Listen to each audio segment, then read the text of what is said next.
scoot around the block and we'll bring it back in the garage and get started on the clutch install.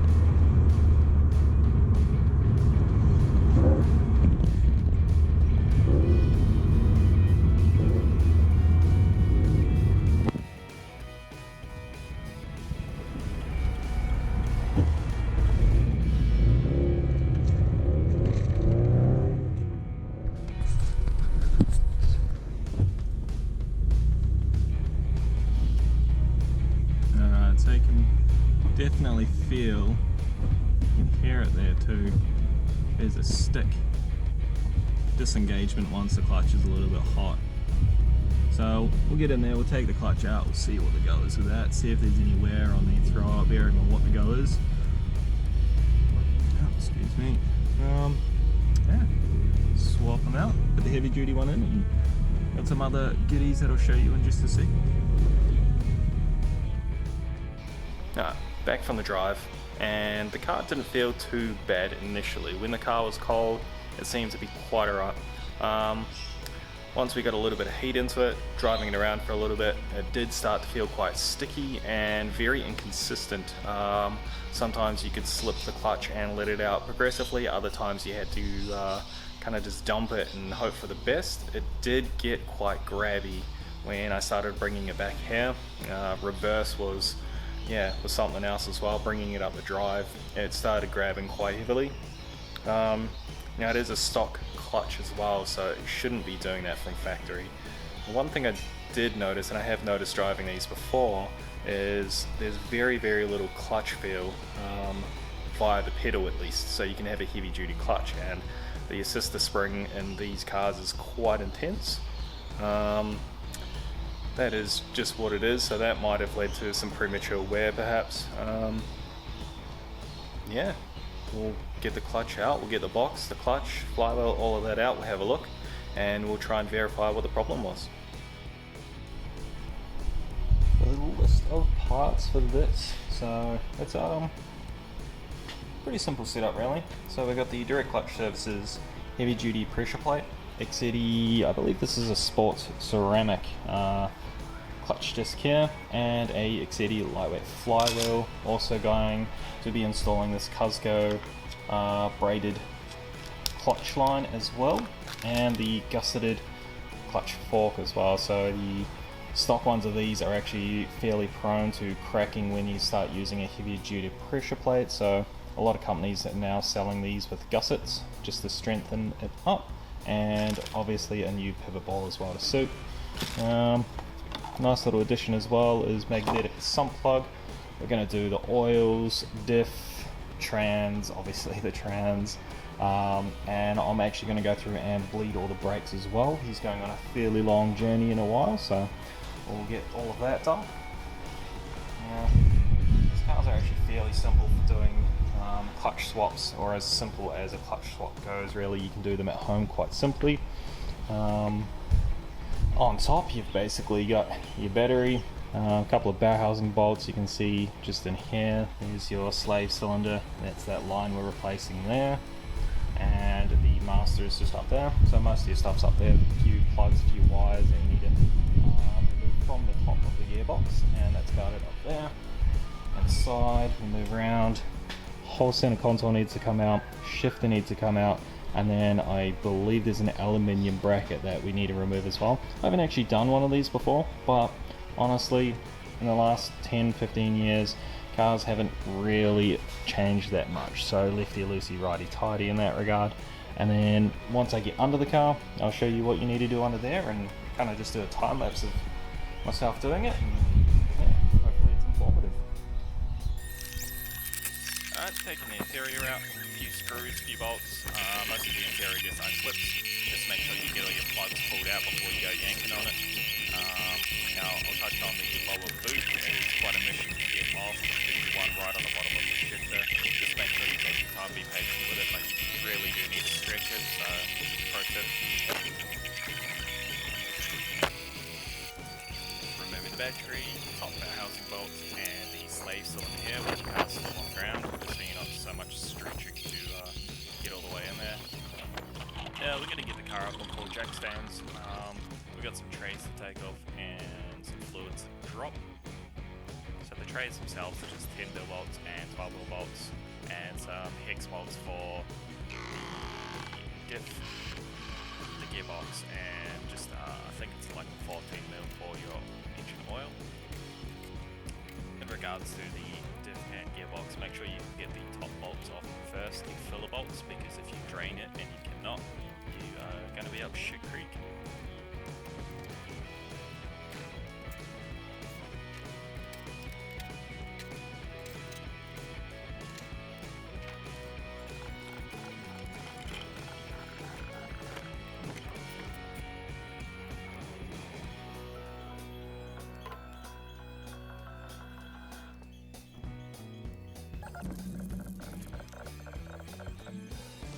Just jumping the engine oil, we're going to move on to the exhaust next. We're going to remove that so you have access to your drive shaft.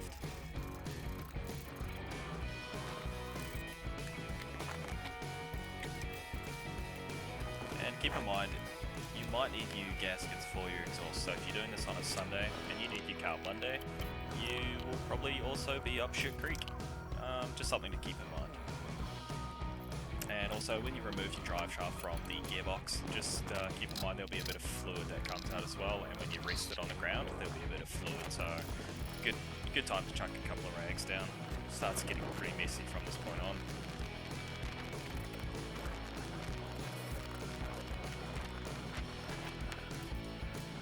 Start her off, rest of the bell housing bolts come off, we're going to support the gearbox with a jack, and then we're going to get that little cross member off as well.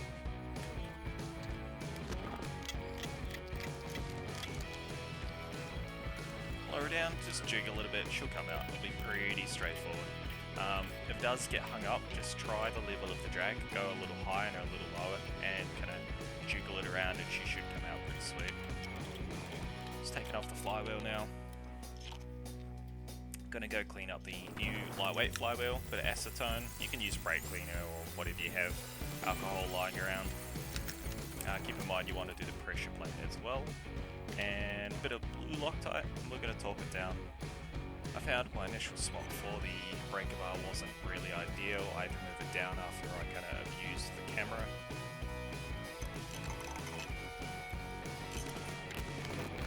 And there we go, so I ended up putting the breaker bar on the shelf, and I got a small triangle pin that I had laying around, and I got that wedge in there real good.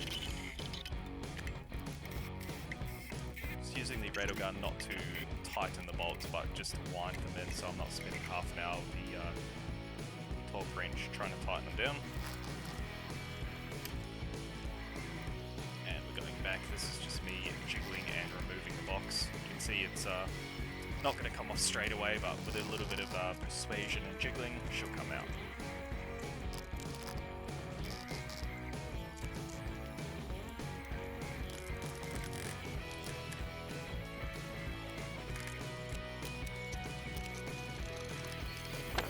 Dispose of your oils responsibly. Now we've got the gearbox up on the bench. I'm going to clean it using wax and grease remover. I find it's just the best thing for all the old clutch residue and fluids and stuff that are in the bow housing. Works really quickly. Going to give the throw-up bearing and clutch bolt a good inspection to make sure there's no real damage or anything, really that's going to affect the new clutch and setup.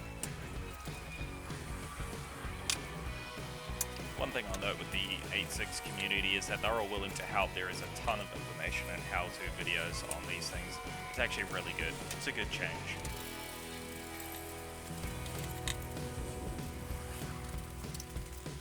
Now I noticed that there was quite a lot of fluid. Well, not quite a lot, there was just a smidgen, but I thought I would tighten the bolts on the inside of the bow housing while I was in it.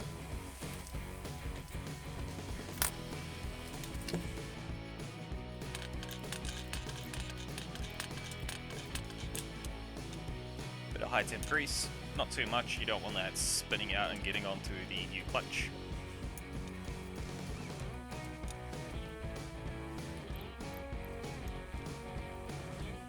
Boom, done, easy.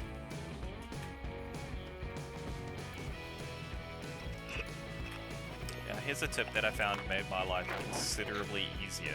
Chuck a block of wood on your jack, and as you see, I kind of jacked up the front of the motor, and that tilted the rear back. That made my life so much easier. And from this part, it's pretty much a balancing act to get the box back in.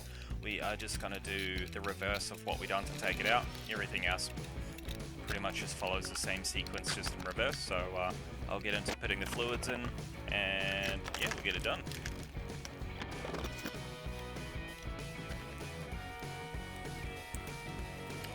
Now, just make sure that you've got the car level when filling the diff and the gearbox. As soon as it starts coming out of that top hole, that's when she's full. And just try and get the cap back in as soon as possible. As you can see, I'm using a fluid transfer syringe, makes life a bit easier, lets you measure and just see how much fluid you're actually putting in as well. I believe the BRZ, the trans is 2.2 litres and the diff is about 1.2, 1.3 litres. Once the fluids are done, I'll be moving on and pulling all of the clutch fluid out, replacing the rubber clutch line with the Cusco braided line, which is quite nice. Pretty straightforward. Make sure you remove all the fluid before taking the line off, so you know you don't get crap everywhere. There's a 10mm nut. Remove that. Remove the clip. Be careful when you're removing the clip not to scratch up the paint and stuff when you got pliers in there. And then yeah, installation of the braided line is the same as removal of the rubber line. Make sure you get everything snug and tight. This is the line itself here, quite nice. Very subtle. And that just goes in the same orientation as the other one came out, exactly the same. Just make sure you tighten the top nut on the slave cylinder tight enough, but not too tight because it will strip if you put too much leverage into it. Then we just go top it up. I'll get in the car and pump the clutch a few times, but given that I'm using a vacuum bleeder, I don't so much need to have someone else to help me with this. Now with the clutch bleed, it's time for the interior. That is exactly the same, just the reverse of how you took it out. Very straightforward, just take your time and make sure you plug everything in as it should be. Overall, the whole clutch swap, very easy job.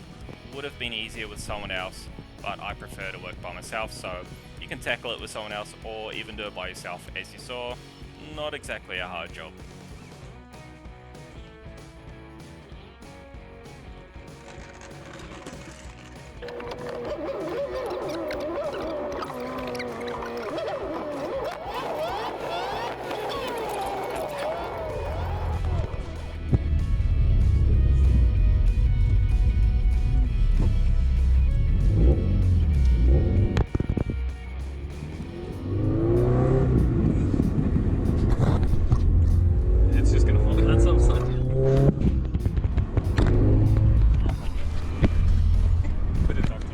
I think they get the point now. I'll just hold it.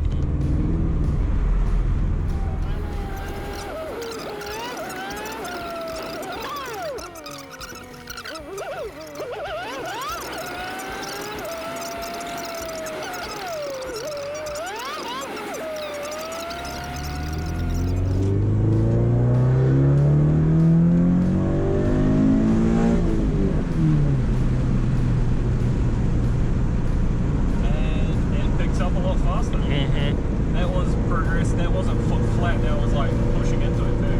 Yeah. Yeah. No, that's good. I like that. Felt good. It's not too light. I think, yeah, you'll be able to drive it a lot more aggressively. Yeah. I don't want a speeding ticket or No, you're right. no car inside this car. Yeah. Not ideal. Good morning. So it's the next day. Clutch is done. Old mate's taken his car home. Took it for a good drive. Really likes it. I really liked it. The car is adaptive, so with the lightweight flywheel, you would flip the throttle and a sharp drop in acceleration, in RPM, sorry, had a little stutter after that, but we let the car idle for 5-10 minutes, took it for a good drive. The car has relearnt and is working perfectly fine. Inherently with a lightweight flywheel, you're going to give it a little bit more throttle to get off the line. Rev matching and stuff like that's a little bit different as well, but you just adapt and learn how the car likes to be driven. Yeah, all in all, it was good. Lefty, loosey, righty, tighty, same shit, different car. Yeah, really an upgrade if you're thinking of upgrading, or if you just need to replace your OEM clutch, and that's why this car was here. The clutch was on its way out. So that actually had grease all over the face of the clutch from installation, so it's contaminated, would slip every now and then. Yeah, so we replaced that as a upgrade with the flywheel as well. Sports ceramic, I believe it was, that we put in. Yeah, the clutch line feels a lot better. The braided line that I put in, a lot better. We bled the brakes, also a lot better. The only other thing that I would suggest if you're doing this modification is I think it's a lower, the spring on the actual clutch fork. You can get shorter ones or softer ones, as the one that is in the car from factory, I feel is too assisted. It really takes away from the feel of the clutch. Other than that, all around a good upgrade. It was a good little project, and it's done and dusted. So hope you liked the video. Subscribe and the like button. Yeah, thank you for watching.